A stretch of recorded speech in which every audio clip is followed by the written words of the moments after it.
The warm-up routine is one of the most overlooked aspects, I think, of the golf game. A lot of times, there's a lot of stuff out there about how to swing the club, how to play on the course, even different ways to practice. But a lot of times, we don't really spend a whole lot of time talking about how you warm up to play. Anything you do with a golf club in your hand needs to have some intention behind it, right? You never want to just be hitting balls for the sake of hitting balls without really having a purpose behind it. So even in my warm-up routine, there's a specific goal in mind for each step in the progression. I don't tend to spend a whole lot of time warming up. I'm usually coming in on two wheels and a cloud of dust, 20 minutes before my tee time, so I don't usually have a whole lot of time to hit balls anyway. And I've also found getting ready for tournaments and stuff that when I spend too much time on the driving range and turn it into a practice session, it serves two really bad purposes. It wears me out for one, so I'm 100 balls deep by the time I get to the first tee.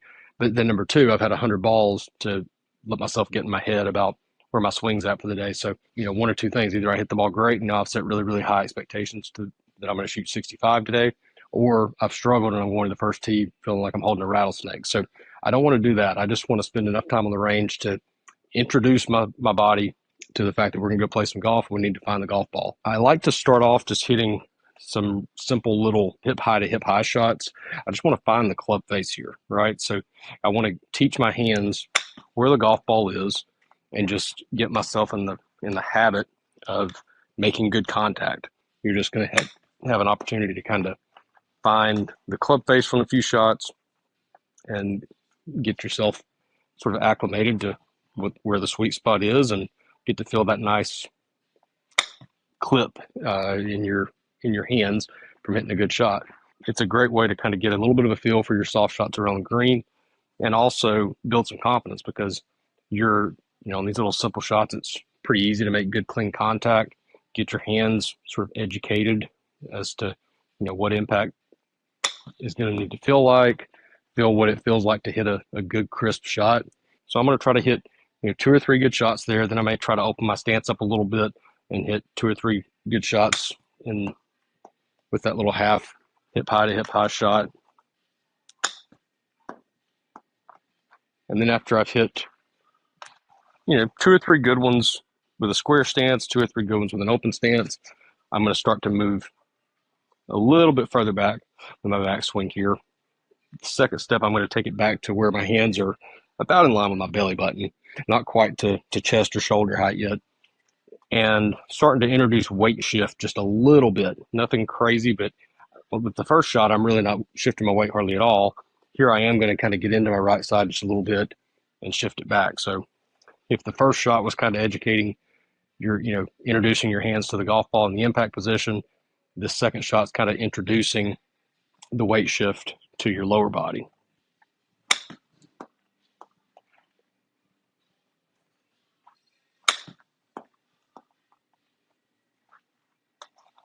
Now I'm going to open my stance up just a little bit and hit that same shot.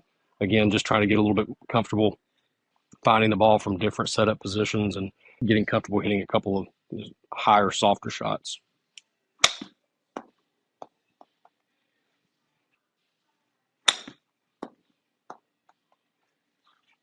Now I'm going to move up to what I would call, to me, my terminology, my three-quarter shot, which is where I'm getting it back to where the hands are pretty much even with my shoulder. And I'm getting a pretty good full shoulder turn, and I'm fully on my right side and at the top of my backswing here. This is really kind of introducing the point where you fully set the hands. You may not completely finish your shoulder turn, which would be back in here, but you are going to have the hands fully set. So this is everything you're going to do in the golf swing except the rest of your turn. Again, intentionality behind everything we do.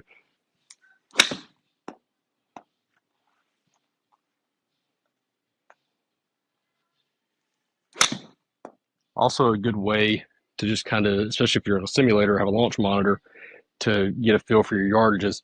If you're at the driving range and you're getting ready to go play golf, you may not be necessarily seeing exactly how far the ball is flying, but you've usually got yardage markers out there that you can kind of keep an eye on and just see, if you are maybe hitting it a couple of yards shorter, or if it's a little cool, or for whatever reason the ball's not flying quite as well.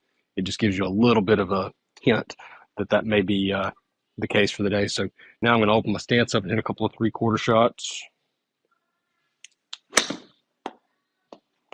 Again, just trying to get my hands and body educated on how to find the ball from a couple of different setup positions really helps to kind of get my body feeling a little bit more athletic, get my hand-eye coordination woke up just a little bit.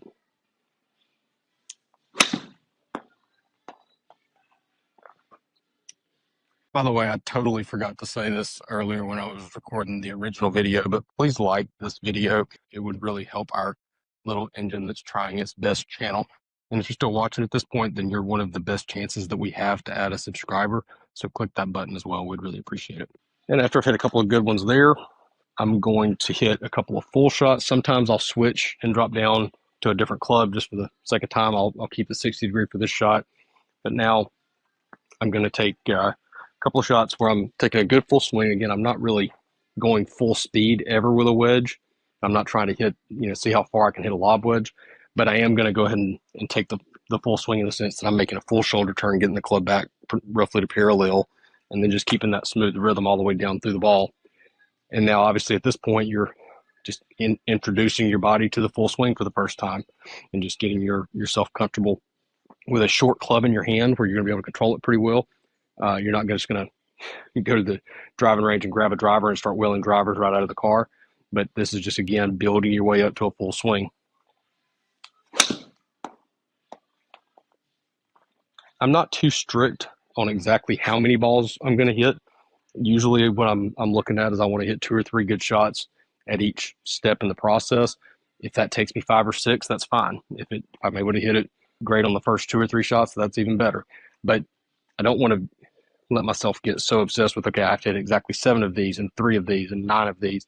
I know there's some people, I think Tiger's put his warm-up out that's kind of that way, but Tiger's a robot. He doesn't miss hit shots. So for us, I would rather hit 2 or 3 good shots than to say I have to hit 10 shots or I have to hit whatever. I want to hit a couple of good shots and then move on to the next step.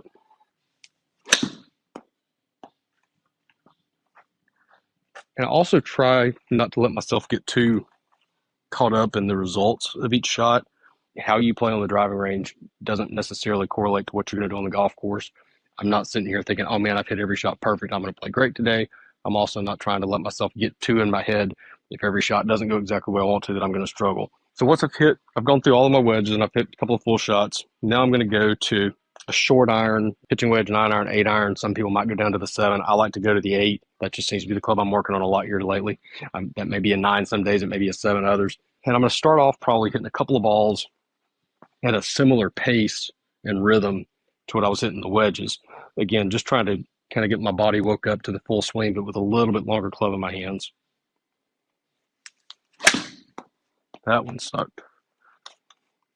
That wasn't a very good shot, so I'm not counting that towards my 2 or 3 that I'm looking to hit. That was just sort of a freebie.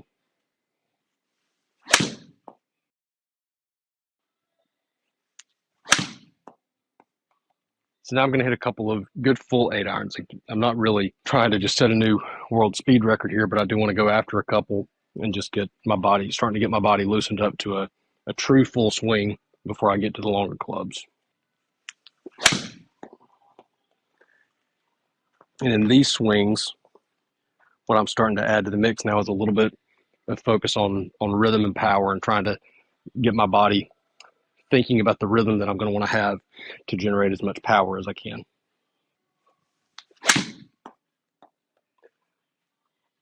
Again, it's nice being able to sort of introduce the power element with a shorter club where I've got some control over it.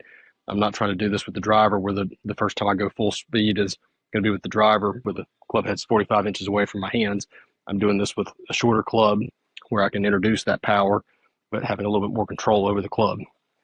Hopefully, give myself a little bit better chance to make good contact.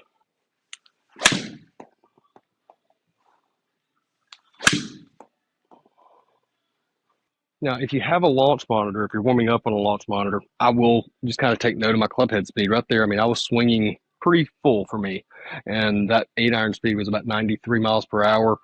I don't feel like I've got a whole lot more in me than that. If I'm playing today, I'm just going to make a note that I'm a couple miles per hour lower than my normal 8 iron speed today. That's not a big deal. That equates to about 3 yards. But now I know that my stock 8 iron is not really 168, it's about 165. And if I really need to get all over an 8 iron, I've probably only got about 172 in me today, not 175. So that's okay. I'm not going to sit here and spend 30 minutes welling away at it as hard as I can to try to pick up an extra 3 yards with an 8 iron. But it is good having the access to the monitor to see, okay, I'm a little slow on swing speed today. That's fine. But at least I have that information and I know to kind of take that with me. Now I'm going to move up to a longer club. This could be a 2 iron or a 3 wood. And again, I'm just trying to find a couple good solid shots with these clubs before I go to the driver.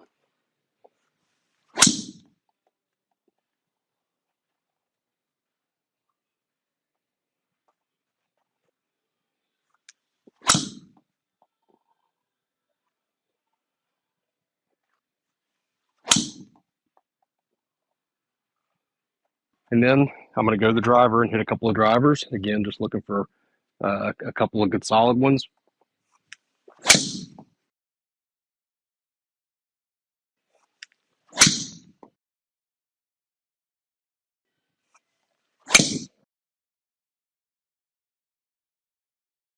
And then I'm going to hit a couple of drivers where I'm really trying to go ahead and stretch my muscles out a little bit and see how much pop I can get on it.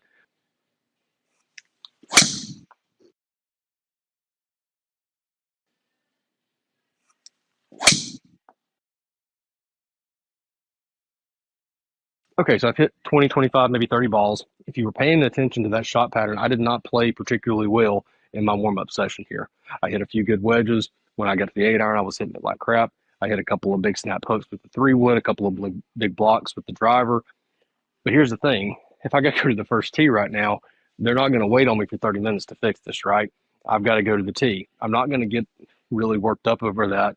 I might take note of the fact that, okay, my misses were a block and a snap hook. That means I'm getting the club trapped to the inside. So maybe if I am going to have a swing feeling for the day, maybe I am going to try to focus a little bit more on getting my weight over to my left side, maybe try to hit a couple of little, if the opportunity presents itself, I may try to just hit a couple of shots where I'm holding on to it just a little bit more, try to get my body feeling that, feeling like I'm swinging a little bit more left.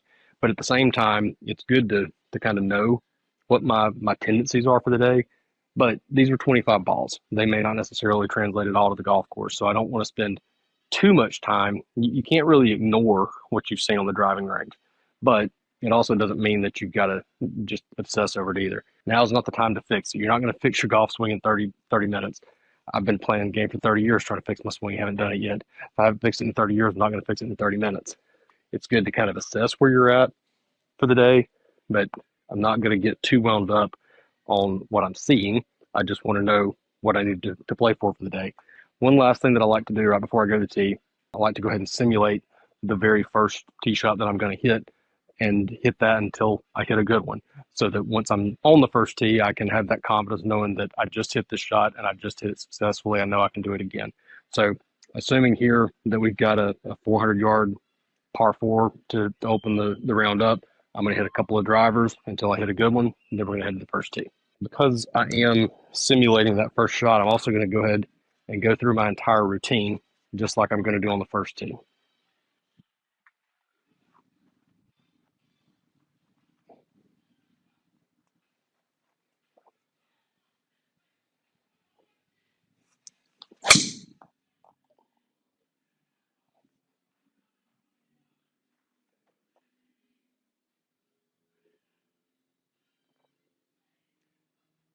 Not perfect, but it'll do.